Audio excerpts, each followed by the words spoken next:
Our next panel session is on financial sector security. I'm Randy Bond. I'm the Managing Director for CERIAS, and we have four panelists here who are going to address the topic.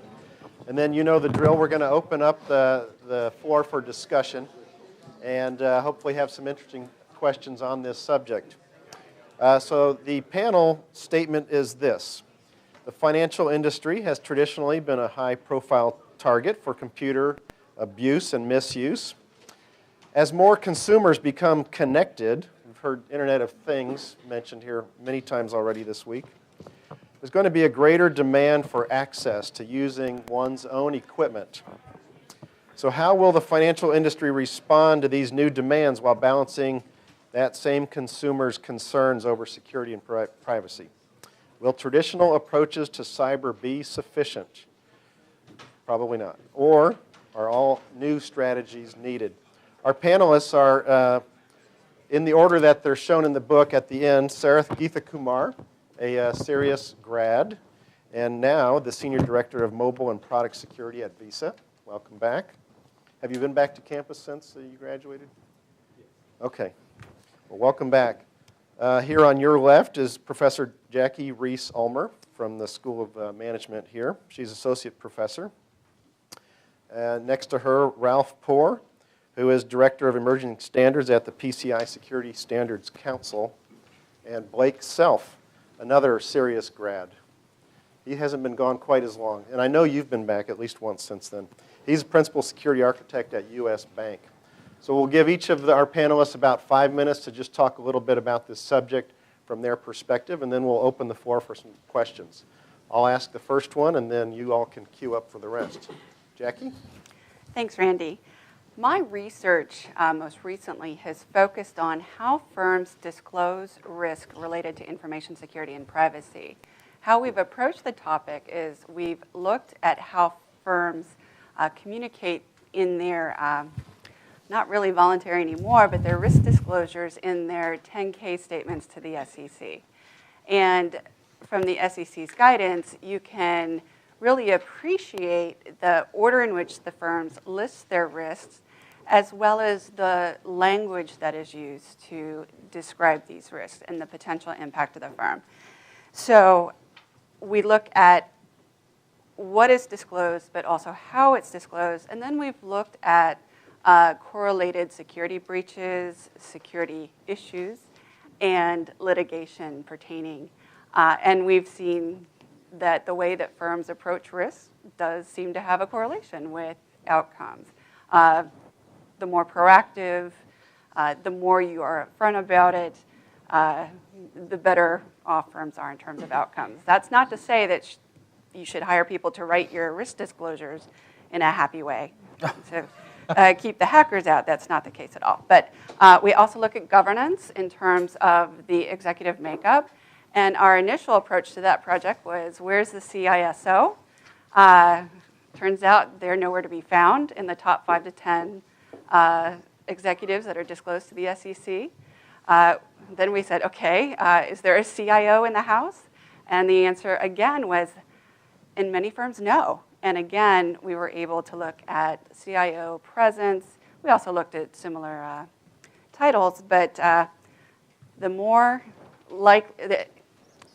if you've got a CIO who's been there long enough to have some experience, but not so long that you're a little complacent, and they are compensated in line with the other top executives, better things happen. So that's not a surprise to anyone in this room. Maybe that's something to take back to your CEO and say, hey, give us all a raise. So looking at how firms are managed in respect to information security has been our recent focus. With respect to financial services, they've long, maybe not that long, have been under the various Basel Accords and their charge. They've got 3 main types of risk: market risk, credit risk, and operational risk. Information security, privacy are under the operational risk umbrella. And it was thought that, prior to the Great Recession, that market risk and credit risk were pretty easy. We've been doing this for a long time. We get it. It's the operational risk that is hard because, first of all, it's constantly changing. The risk landscape is constantly changing, not just in information security, but in labor, in markets, consumer, legal, litigation, things like this. But also that it's idiosyncratic to the firm. So even within the financial services sector, Visa's got a different set of risks operationally than Fidelity, Goldman Sachs, so on and so forth. So it's harder to manage these types of risks. However, given the Great Recession, and clearly we're not as good at risk as we thought we were, especially the ones we thought we knew better, this raises a whole new set of concerns for, well, geez, if you can't get the ones that you're supposed to know, how can you really manage the ones that we know are really hard? So the complexity is there. As Randy mentioned, it's a high-profile target. You hear about rob a bank, not let's rob the preschool or let's rob the health food store. So it's banking and financial services, obviously, where the money's at, but not just the money, but also means to other ends. So identity theft. Obviously, people's social security numbers, all their financial information can be used for other purposes, money laundering, and the list goes on and on. So these cause us great concerns as researchers in terms of, wow, how are firms really going to be approaching all of this? So we want to make sure that we pay due diligence to this sector because it is vital to not only the US, but the world in terms of infrastructure. So overall, to wrap up, how I approach it and kind of the concerns and challenges I see and try to investigate is this management of this idiosyncratic information risk. How are firms approaching it? What can firms do to ease the management? What innovations can we do, both in industry and in academics, in terms of putting frameworks in place, and a lot of progress is being made here. But again, it's a complicated problem, especially given the changing landscape. The resource, being in the business school, I know it takes money to be secure, and I don't think we're anywhere near there yet, but I think we have to start looking at, and I especially love to tell the computer science and engineering students, look, it's great to spend money on security, I'm all for that, but a dollar you spend on security is a dollar that you're not spending on R&D. That's a dollar that doesn't go into someone's paycheck. That's a dollar that you can't use for talent retention and recruiting. So, and there's only so many dollars. So at what point does it become so expensive to maintain our security posture versus being able to really develop the firm is something that I think we have to worry about. Also, and perhaps not last but not least by any means, is maintaining the trust in the system. If people feel that they can't do their financial activities with a bank or with an investment house, what are people going to do instead? The attitude has been, particularly in retail, well, they'll come back. And they did come back until fairly recently. With the Target breach, we're seeing some pretty big impacts to the firm because I think people are starting to say, especially the people you don't want to upset, which are your big institutional investors, are saying, this is becoming a standard part of management. And if you can't get this right, we lose our faith in your ability to lead. So that's where firms really feel it. So firms need to make sure that they're able to balance all of these things, continue having trust in the system for not only your consumers, customers, employees, but also people at the end of the day are really keeping the financial engines running. So. PCI Security Standards Council was founded in 2006 as a way for the payment brands to have common security standards. We are a global standards organization with our staff across the globe. And we have some challenges that are somewhat different in that we establish a floor of what security is available through consensus processes And then we work through education to try to get people to understand what they need to actually do to meet those requirements. We have assessors that go through specialized training so that they can determine whether or not an organization subject to the compliance rules has indeed met that and to what degree.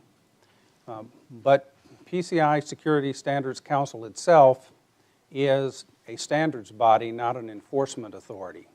Enforcement occurs through the brands and their contractual relationships with financial institutions, and in turn the financial institutions' contractual relationships with merchants. So in that regard, we develop standards on a consensus basis, and we are always looking at how we can improve it. We have a life cycle. The standards are refined on an ongoing basis. We are close to releasing our data security standards version 3.1. Our site is a site that you can go to where all of our documents are maintained and are publicly available. And we hope that you will do that if you're in the financial services area. I focus on emerging standards, that is sort of the research and development arm, in that we're looking at what are the next big problems that are coming that may need to be addressed. And one of the challenges that face any standards organization is the velocity of change. You have a time that it requires to identify what should be a new standard. You then have the process itself, which is sort of like making sausage. You don't really want people to pay much attention to what you have to do to get the consensus process together. We have a lot of stakeholders, merchants, vendors, financial institutions, the brands themselves. And through that process, you end up burning calendar days. It takes time to get that to happen. However, the technology that is out there that represented the threats that you were trying to ameliorate through an improvement in your standards didn't wait on you. So part of the challenge in this area, which is not just a challenge for us as a global standards body, but is also a challenge for ANSI and for the British Standards Organization and for the ISO and any organization that is in the standards business, is the velocity of change and ensuring that you are not like the general who knows how to fight the previous war excellently, but doesn't really understand the coming one. So we are interested in hearing from all of the great minds and the people that are involved in the CERIAS projects here to help us get an understanding of what the next waves will be, what are reasonable standards to put in place.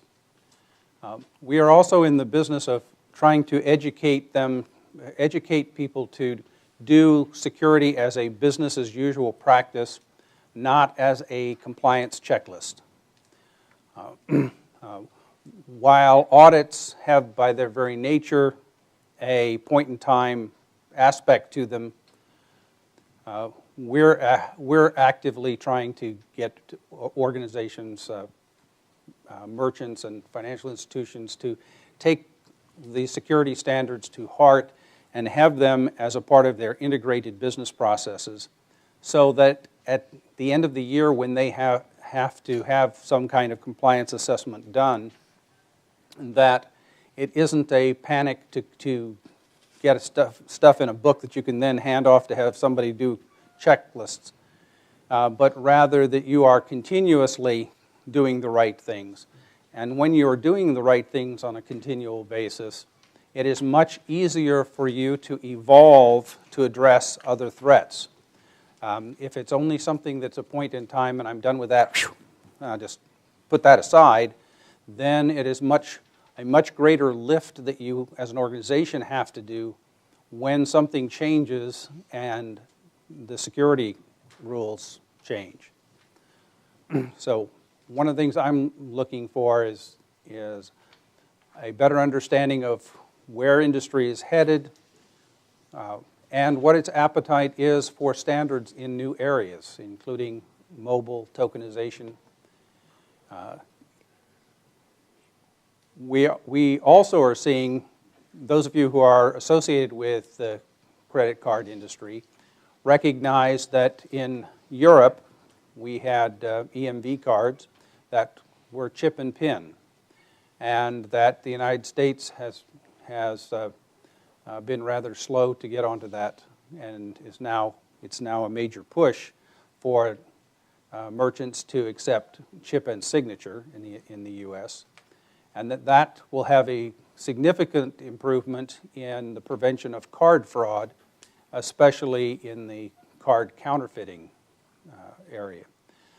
But even with that, we see both in other parts of the world that already have this, and we'll certainly continue to see it in the U.S., that you still have mail order, you still have telephone order, and you have this little thing called the internet. And those things don't care whether you have a card. And of course, with mobile wallets and various products that are coming out where the credential isn't the plastic card anyway, but is your mobile device, it's clear that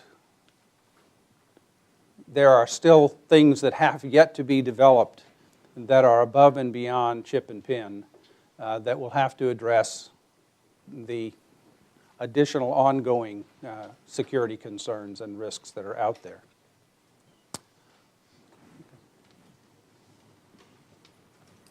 Okay, first and foremost, not to say anything I say is my opinion, not that of my employer, just to be on the safe side. So it's about customers bringing their own devices.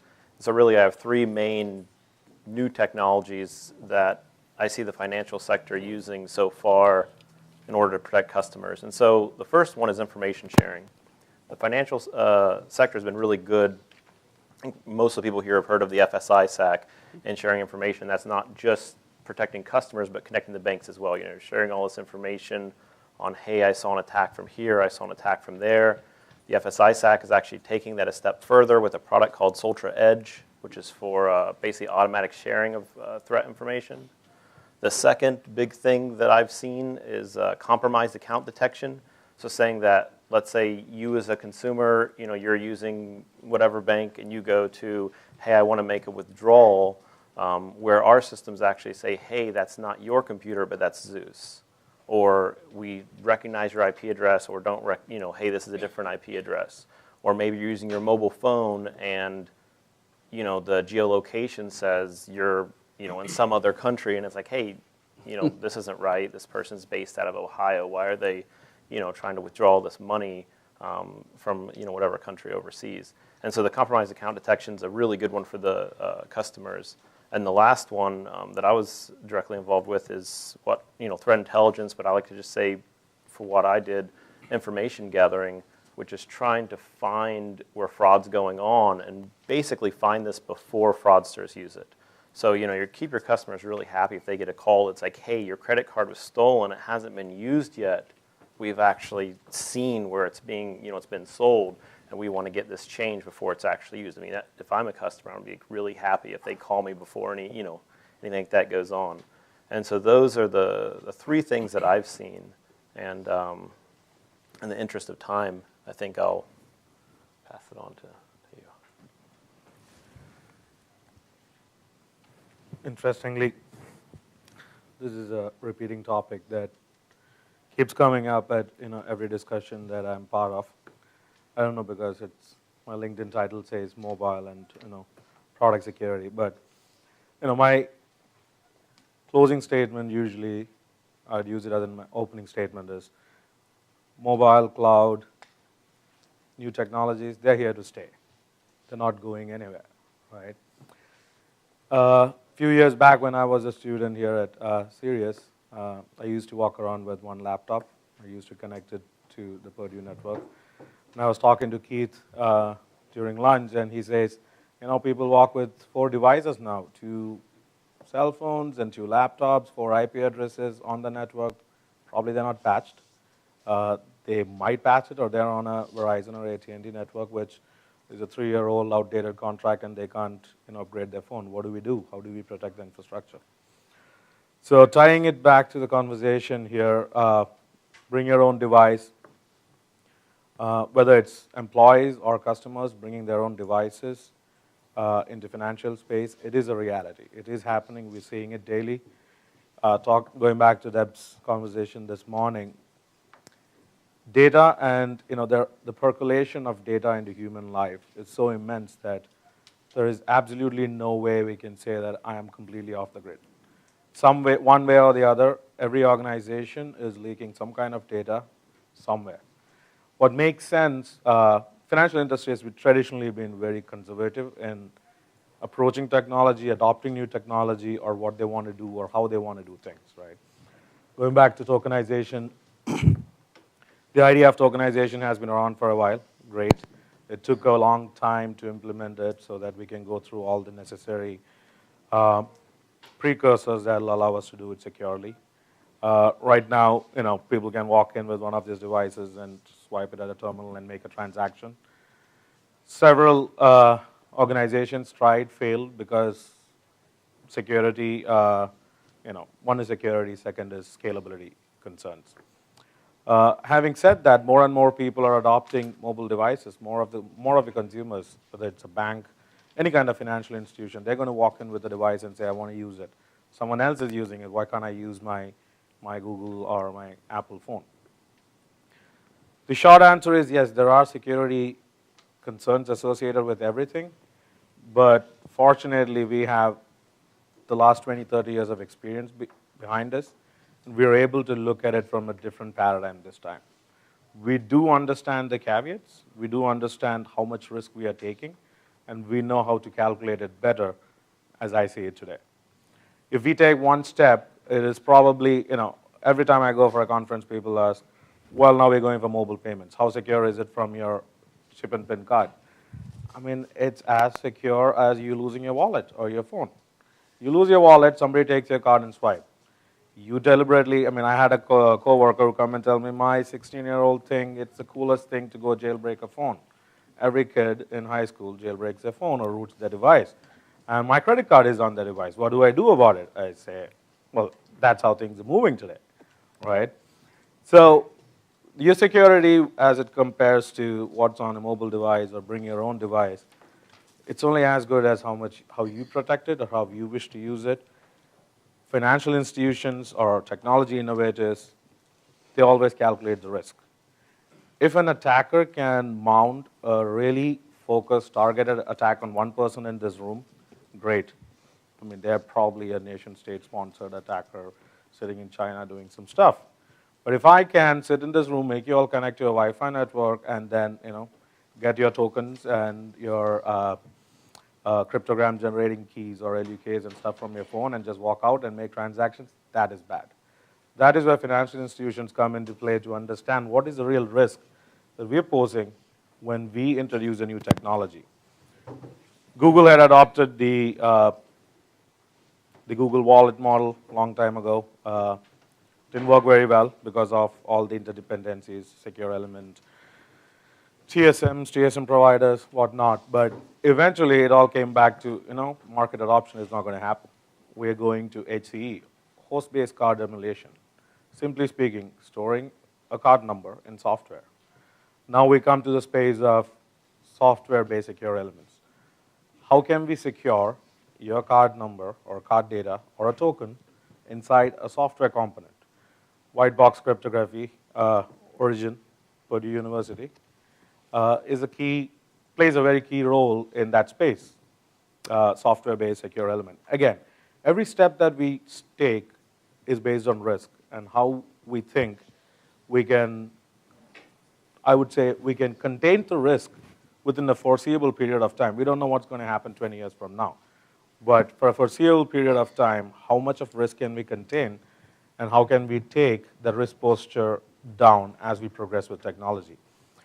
My personal experience, a lot of the financial sector companies seem to be taking, everybody started back in 2009, 2010, when iPhones and Androids came by. They're like, no, our employees cannot use this.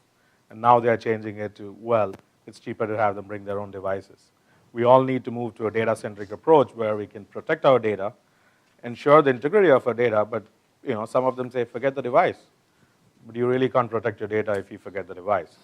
So I'll open that for further discussion, but we're seeing a mixed reaction in the financial sector, but I would say it's a very cautious and calculated reaction. There are some really great work done by some really great people going on in that field, but eventually, end of the day, when we look at what Apple or Microsoft, Apple is doing with iOS, Microsoft is doing with Windows 10, what we're going to see is we are moving more towards a data-centric approach where they're encouraging more of bring your own devices and protect your data within the realm of bring your own devices. That's my take on the topic. Thank you. So now we'll open it up to the floor for questions. And please, as you've seen, queue up here at the microphone. It's on. Let me get the first question started. And as you have questions, just please approach. So I think sometimes a good approach to taking a fresh perspective on something is to ask the question, if we were starting over, what would I do differently? Knowing what I know now, how would I re-architect this whole process? Now, sometimes that's an interesting question with security because we've described that as a bolt-on sometimes. But in the financial industry, authorization and the ability to access an account, I mean, that's thousands of years old, I think. So that's not a new issue for the financial industry. But certainly, mobile devices, that brings something new. Even if it's 15 years old, that's a new thing. So what do you see from your perspective should be different if you could go back and redesign things from that perspective? And I want to throw another twist in here. We've heard from both of our two invited speakers this morning and this afternoon an emphasis on taking the user's perspective or that vegetable's perspective. How do you put the human in the loop? What would you do differently from that human perspective if you could start over and design this from the ground up? Any thoughts on that? Well, I have some thoughts, but these are Ralph's thoughts. These are not PCI's thoughts. If we could have started with a model that was cardholder-centric, it might have been possible for us to have addressed some of the security risks in a different way.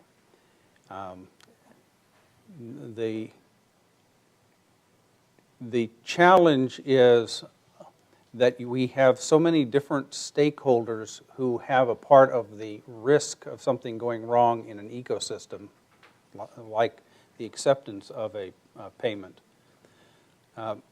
that any of those individual participants, whether they be a merchant or a financial institution, a vendor of a product, or the cardholder, and for that matter, even nation states, they all have a different role to play in the process. And depending on whose perspective through whose eyes you look at the problem, you come up with entirely different answers. To a cardholder, the compromise of their information is a nuisance. At least in the United States, they're not going to end up eating the laws. But as you look at different stakeholders, it becomes much more than a nuisance. If I have to reissue a card base, that's not a nuisance. That's a huge cost.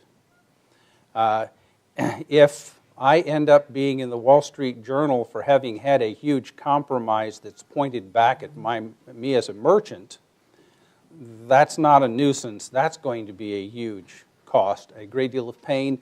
And if you are a small business, that's probably the last thing that you're going to do because you're not going to be in business anymore. So I think what I would do is I would look toward having a model that put more responsibility on the cardholder who is in the position to make a lot of these choices better and to have demanded better security and privacy considerations, as opposed to having had them as an ancillary aspect of this. They've become more the commodity than the user. But that's just my opinion. Well, something I am intellectually curious about, I don't know if this would create more problems than it would solve, but security is kind of like your homeowner's insurance or your car insurance. Yeah, you spend it and you always wonder, gosh, could I have not spent as much, or haven't filed a claim on my house in 10 years. Maybe I didn't need to. I could have, bought a new couch or something with that money. So instead of taking that perspective, looking at it, moving from this necessary expense, and yet, there's always, if you spend the right amount and you interpret the risk landscape properly, nothing should happen. And that's awesome from a security point of view. But the CEO or the CFO might be going, well, that's money we could have spent on X, Y, Z. So instead of taking that perspective, could we move it from there to a cost center, to a profit center, where security is the ultimate business intelligence and big data, I don't want to say problem, I'll say challenge. But knowing what's going on within your landscape, because it's true, even in this big data world, things are still very siloed, and they don't always talk to each other at the speed of which they need to. They're not interpreted quickly enough or given the appropriate context. So, security as, ultimately knowing what's going on within, outside, to all the stakeholders in the firm, and being able to leverage that information for a better security posture and hopefully a better return on investment. I think the application of capitalism to security is a good idea. Cool.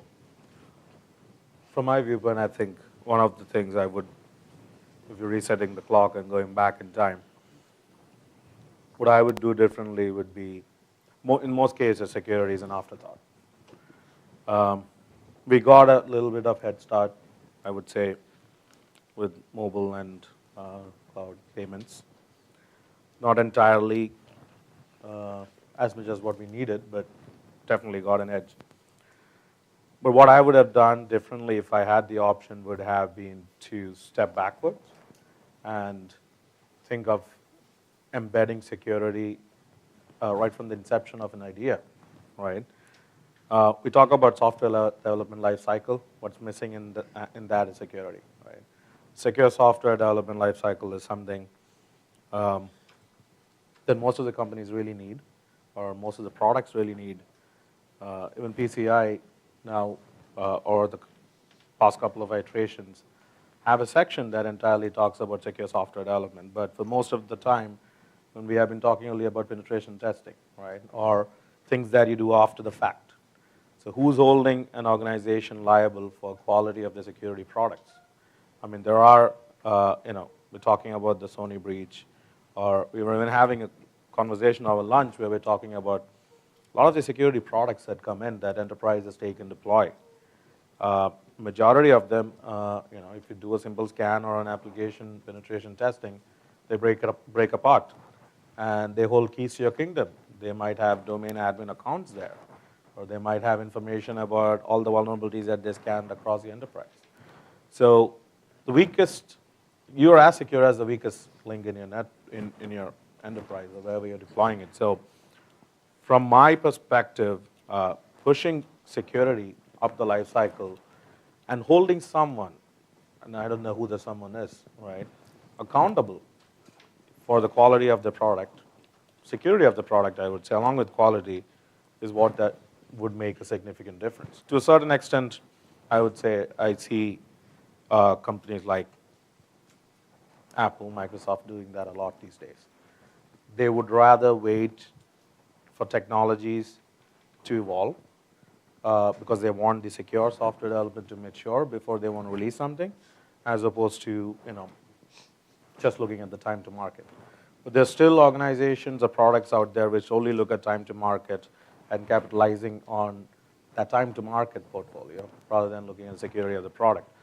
That's why nowadays we're seeing a lot of cyber insurance kind of ideas coming up where before you want to make a commitment to an organization or you want to give a breach protection, you want to know what the real worth is. Right? Are they really worth insuring or securing? Based on not only about what they have or what they produce, but what they consume as well. In a way that helps us tie back or inculcate security into everybody's products. So my enterprise security is not just about what I create or what I give to my consumers. It's about what I consume. What I consume all the way from the Cisco routers to the VoIP phones in my conference room. So that's what I would do differently if I had the time machine to start again. Just a quick note. So yeah, I definitely agree with that. I know that's one thing I've said a lot with security. It's interesting that nobody's really held liable in terms of you write insecure software. It seems like nothing happens, so you just keep push out a patch and there's no real cost to you. But my view on the one major thing I would change is probably looking at like the magnetic stripe, like using the magnetic system for credit cards. It's just so cheap to get into credit card fraud. I mean, like literally, I could go home, get on eBay, buy a mag stripe writer, buy these track 2 dumps online, buy some cards and write them and start getting into credit card fraud. It shouldn't be that easy. Did you know that we're recording this and putting this Sure. on our website? That's why I said it was my opinion, not where I work. But so yeah, I mean, I think to me, like just the general magnetic credit card just has always seemed broken. I mean, even back when I was in high school and looking at information security and looking at like all these like carding markets, and they've continued to thrive because of this. In my opinion, it's just too easy and too cheap. It makes too much sense for criminals. Yeah. Thank you. Eli. My question isn't based on volumes of credit cards being stolen and sold. It's based on individual attacks. In the real estate industry, when a transaction happens, you've got a buyer, your seller, real estate broker, both for the buyer and the seller, and some type of closing entity.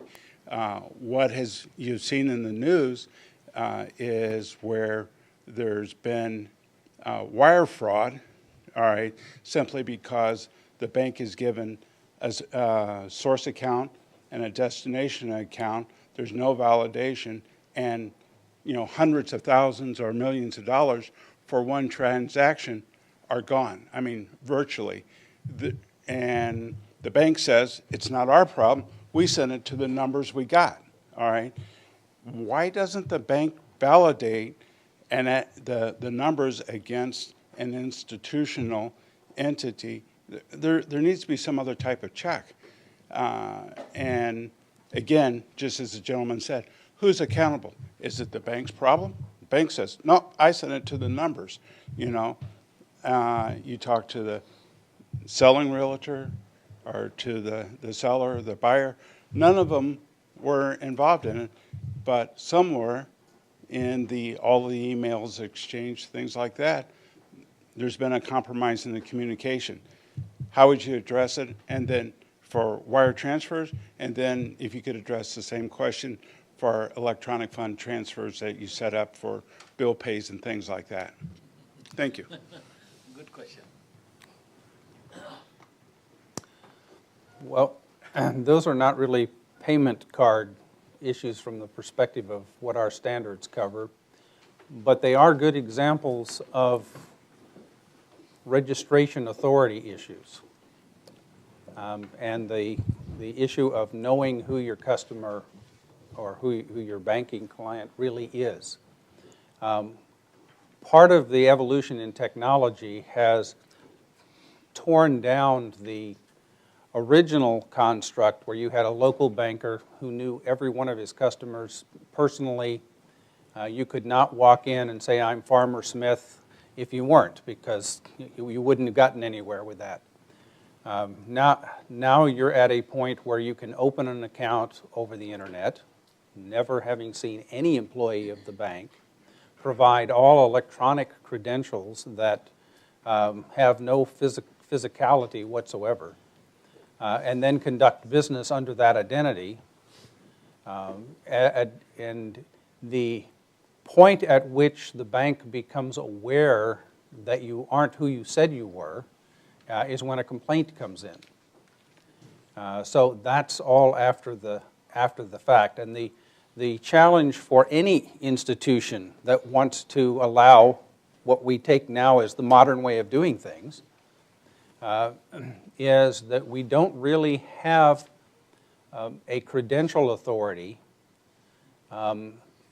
that can actually vouch for who you are. There are all kinds of issues associated with that. There are, if you register people and you give them a mechanism for authenticating themselves, there are side effects to that which privacy advocates are not going to be too keen on. And there are also consequences where you have an assured identity. The consequence to it being wrong is even greater. Now, if someone has my biometrics at the scene of a crime and I was never there, that's a hard sell. The police are not going to take my word for never having been there. They have something that establishes my identity at the scene of the crime. So there's no really great solution. There are only grades of better solutions.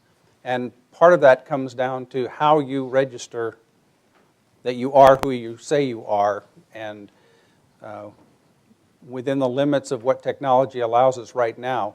The Germans have been doing some of the banks in Germany have been experimenting with replacing the account number entirely and instead going with a biometric as your identity. Not as an authenticator. You have a separate authenticator, probably a PIN. But that your biometric is your account. And that's a lot more difficult for somebody to fake. So it's not flawless, nothing's flawless, but that's at least maybe a step in the right direction if I wear my futurist hat. And it's something that's actually happening. Sure, I had a quick thing to add. So I don't, I can't speak obviously for all banks, but I know some FIs, if someone's trying to do a transfer and they're trying to do an international transfer, which once that happens, you typically can't get the money back, then they do usually call that customer and try to say, hey, are you aware, you're trying to do an international transfer. If you do that, you can't get your money back. So I'm not sure in those cases, if we're the people we're banking with, or if they just were more or less duped and thought it was fine to send the money overseas. But I do know that there's cases where they will call. Let me clarify. Sure. Basically, the accounts were set up at, pick a bank on any corner. Okay. There was a legitimate account. As soon as the wire transfer hit the fraudulent account, it was transferred from the fraudulent account to an account in a country that, U.S. has no jurisdiction and no financial treaty or arrangements to get that money back. And we all know at the speed of transactions. So as soon as it hit the fraudulent account, it was automatically swept. All right. And it was simply phishing. Somehow in the email chains, an email was sent to one of the parties that said, pretending to be one of the parties in the transaction, and said, we made a mistake, we sent you the wrong account number, here's the correct account number. And no one verified the physical entity associated with that account or the carbon-based unit to make sure that that number associated to a carbon-based unit in the transaction. Right. That's what happened. Well, I would suspect that trying to, if there is after the fact enough complaints, it usually gets the attention of an attorney general and maybe there's a legislative or compliance element. But on the flip side, the institutions that can say, hey, this is not a good way of doing business, even if it's 1 out of 100 transactions, that's still too much money, and again, we lose faith in the system. If I can put processes in place to make that a 1 in a million occurrences, and I can demonstrate that, that may become part of my business proposition, and as that disseminates through the local agents and brokers, that could be a source of competitive advantage for companies. But again, it's a long shot. Hi, Jeremiah Blocky. I'll be joining the computer science department here in the fall.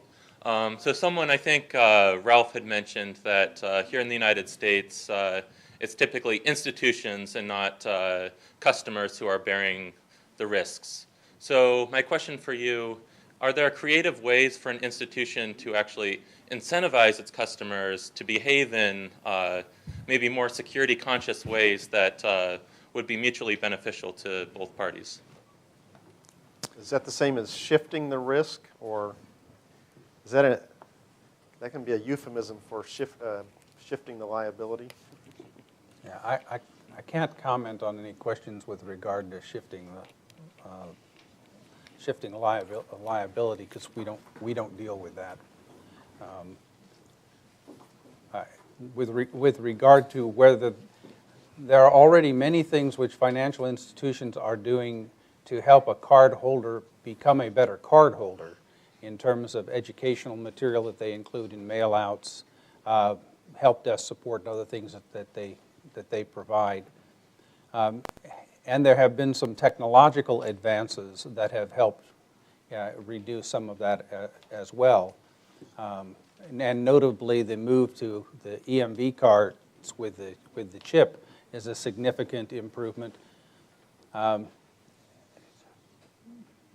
But a financial institution isn't really dealing with the present as opposed to being able to rewind and go back in the past. Financial institutions are inherently competing with one another.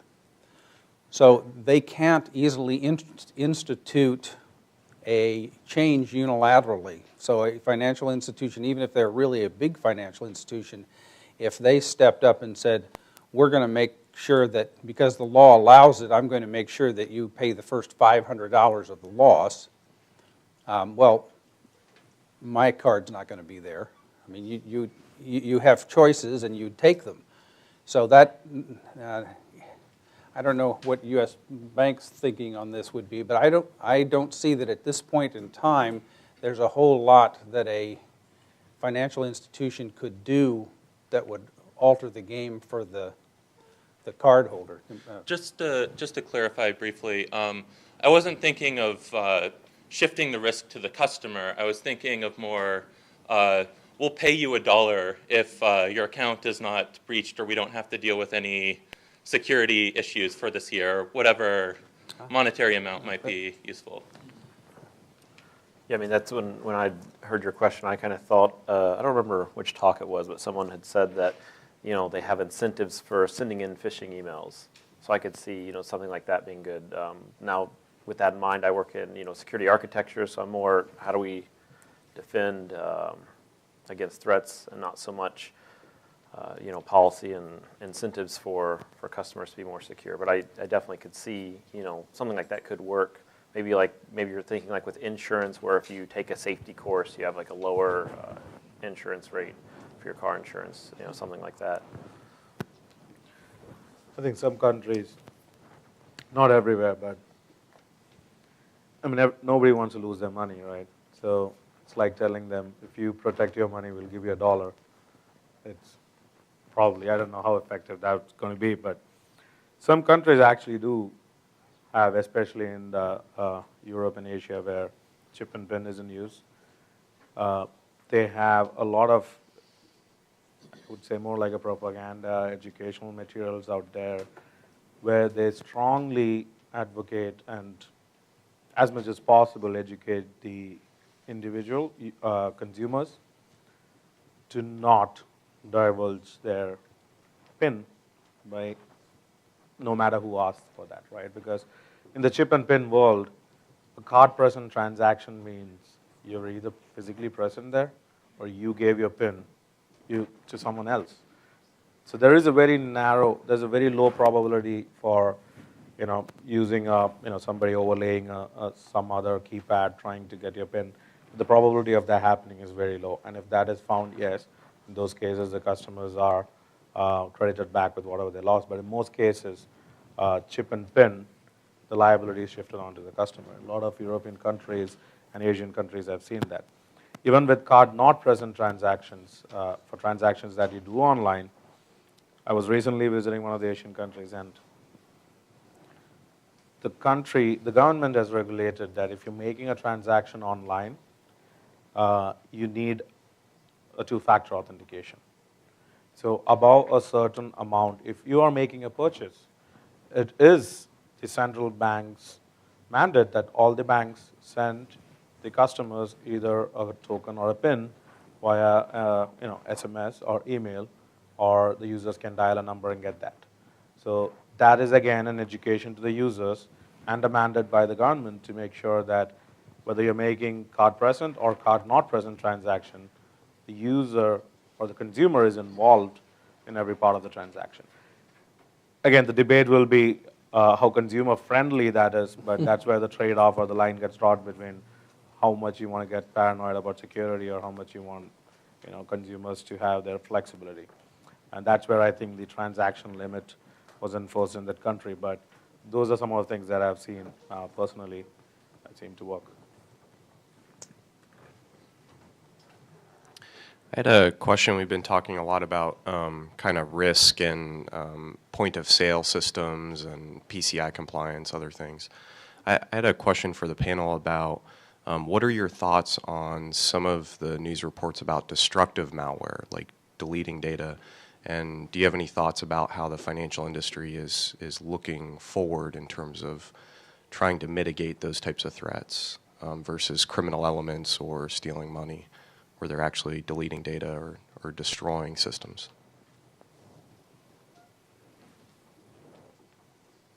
I can chime in. I know. So I think the first one that really hit the news was used against South Korea. So just like with pretty much the banks, or at least from what I've seen, most of the big FIs kind of look at malware the same way. They're just trying to reduce the risk as much as possible, trying to get systems in place to stop malware any way they can. What the destructive malware did is more or less just kind of turn some heads, make people a little more paranoid, say, hey, let's make sure we get on this. And I think more or less probably throw more money at the malware problem to try to, get as much defense in place before somewhere like our organization would actually see destructive malware. Just want to chime in on that. It's a great question because it's not usually when we talk about financial institutions, we talk about financial advantages or how somebody can make some money. But on the flip side, if you can disrupt the operations of, let's say, the largest bank in the country, or the central bank, or the largest payment provider in the country or the world, or payment processing network, let's say, what is the financial implication of that across the world? It could probably slow down, every single transaction occurring in the country. It can probably affect the financial stability for some time. So yes, I think operational disruption or disruptive malwares are, as much as a real threat, they are really taken seriously based on my experience at various places. I don't know about PCI Council, but there are strict standards. I mean, forget malware as simple as being, distributed denial of service attacks on. There was a joke recently. I think it was one of the activist groups wanted to, during FIFA World Cup, they wanted to attack all the financial institutions, and they started doing this DDoS attacks. So they went to Visa.com website, and they started doing all sorts of stuff in there. Probably didn't go down, but what they were targeting was they wanted to disrupt all financial transactions happening. But little did they realize that Visa.com is not where you make the transactions. So, and finally, there was a joke in the chat rooms. They're like, it's too much work to get them down. Let's go attack Budweiser because they're sponsors of FIFA. So yeah, it is. It's a real threat, as much as people, a lot of us may not realize, but that's something we always try to stop or prevent. We take it really seriously. Operational disruption is, privacy, or we can't have data exfiltration or data breach, but operational disruption is one of the utmost, I think, important aspects of information security that we look at. That seems to be consistent what we see across the firms when they make their disclosures, is that that's a very consumer-facing one, credit card fraud, but all sorts of operational risks related to security, but also just data, making sure that systems where parts may be off the shelf or vended, that any open source components are well managed, strategic concerns. Firms pay attention to all sorts of risks. So Jackie, this is really a question that you kind of stirred in my mind. And when you were talking about 10K disclosures, and a lot of these publicly traded companies have to provide these risk statements to say, these are the risks we're concerned about. But if you read them, they're boilerplate. They seem to be, for the most part. I've read one 10K in one report, or risk disclosures in one 10K. They seem to be very similar in the other one. But I wonder if another way to approach the problem of these financial disclosures would be to raise the level of security information about what firms are doing, because typically these types of filings are more for the institutional investor and maybe the individual investor. But if they're becoming more concerned about security practices at these organizations, should we say, you can't just talk about the risk, you have to talk more about what you're doing? These statements are also audited by auditing companies. Right now, if I want to know what a company is doing, I would only know that if they're providing a service that I might consume, like Amazon, for example. If I want to know about security practices at Amazon Web Services, I can get a SOC report to do that. But I wonder if we move some of that information into a financial disclosure, if that would raise the level of concern within these organizations. The problem is, I think we might, if with this idea, is you're getting into that name and shame approach with database disclosure laws, which hasn't really provided the change in behavior that we've liked. But perhaps if we put it at the institutional investor level, where there seems to be more concern on these financial, or for these companies, I wonder if you could speak a little bit about, is that a bad idea all around, or possible? Well, I can see where there'd be a lot of industry angst about doing so. Just from a research perspective, finding operational issues related to security, even in anonymous survey work, has been very difficult. So I think there'd be some resistance, and everybody's got firewalls, everybody's got antivirus. I think that I'm not sure how useful the information. I suspect when we do our text analytics on these disclosures, we actually see very different things by industry. Sometimes you think they're just as bad as some of my undergrad students copy-pasting things that they shouldn't be. And then you start looking, there's actually some very distinct trends, especially across, if you compare, say, tech industry to financial services. They are very different. The Sarbanes-Oxley stuff is very boilerplate, though. So I don't know. That's an interesting question. I suspect we're going to actually see, the place we're looking now is actually codes of conduct and ethical practices, as well as sustainability. That's kind of where we're looking to see where some of the forward-looking firms are starting to disclose. They're not saying, yeah, I've got this staff here and they do this, but they're saying, this is a part of who we are, and it's important to take care of not only our customers, but our employees and other stakeholders. So yeah, the 10Ks don't say it all by any means. But forcing firms to do that, I don't see that's going to, if we can't get a federal law on data breach yet, I don't see getting firms to do, they're still fighting about Frank Dodd and the Volcker rules. I think in the 10K, if they took out the mine safety disclosure section, which usually says not applicable, and put a privacy and data security section, I'd be more interested. But that could be interesting. I kind of suspect it'd be very reductionist and just go to boilerplate, but you're right. I laugh at those too. Okay, we have time for one more question. So I did, hear the panel entirely across. So you do say that, there are issues that the companies do work on the fact that they would like to have, thanks. Sorry, thanks. They would like to have more, more investment in something other than security is one of the things that they actually get into their head. And, from the PCI perspective, you have standards out there, but, technology is slow, companies are slow because, they're pretty worried as to how the implementation happens. And from the company standpoint, you guys want to see what works and what doesn't work. Why is there so much of resistance to involve open source then? I mean, you guys do see that there is, slow growth that's happening in terms of, security sector. But if you were to involve open source, your technology would be as open. I mean, maybe the chip and pin itself, the technology itself can be open source. The way you guys are doing mobile wallets can be open sourced. Wouldn't that help your cause? Wouldn't that speed up a lot of things? I mean, because right now what's happening is you have a technology out there, the bar is very high, but someone who breaks that has got actually access to a lot of things. So if you make it open source, the bar is going to be high, and the technology is going to improve at a faster rate. Right. Interesting question. I think that's been going on in the industry. The question's been going on in the industry since Heartbleed was disclosed.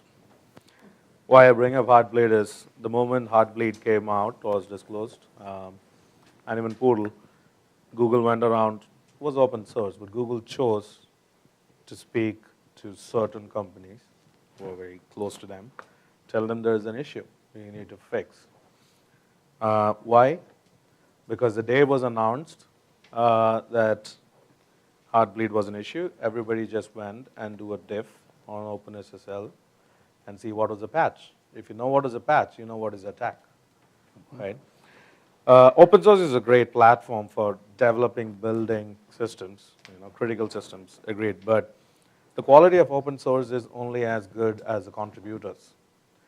So for enterprises, if an enterprise is going to deploy the critical software or critical platform on a specific open source platform, and eventually that dies down, should I shut down the business, right? That's what, as an investor, I would look at. Not saying that's bad. A lot of the companies do eventually fork that open source branch, try to build those in-house. But eventually what you're going to see is, unless that is your core area of expertise, you're going to have lesser number of people who are experts in even working on this fork branch. Android came up as an open source, and when Android came up as an open source, everyone was like, oh, what? Every enterprise is going to take it, fork a branch, create their own enterprise Android. How many companies are doing that? Because we don't have Android kernel developers available in enterprises because that's not a core area of functioning. Right? But there are targeted companies which can take that, create the black phone or secure versions of Android, which is great. Samsung or Google or whoever wants can do it. But yes, open source, OpenStack, where I come from in the Bay Area, it is everybody's point of, topic of discussion. Yes, open source, OpenStack. But there's only so much we want to invest in open source because, one, we see the quality of contribution seems to be on the diminishing side. If you want extended support, that's an issue. And even from a security perspective, if you find a security issue as severe as Heartbleed and nobody was willing to go fix it or nobody knew how to fix it and everybody could just do a diff and see what the issue was, then where would that leave the enterprises, right? Okay, I want to invoke the moderator's privilege and actually ask one more question in the 10 seconds we have left. You've been a very polite panel, you've gotten along real well, but I want to know Who is most responsible for all the problems we have in the financial sector? Is it the credit card companies, the banks, the standards, or the business schools? Oh. Okay, time's up. That's all we have.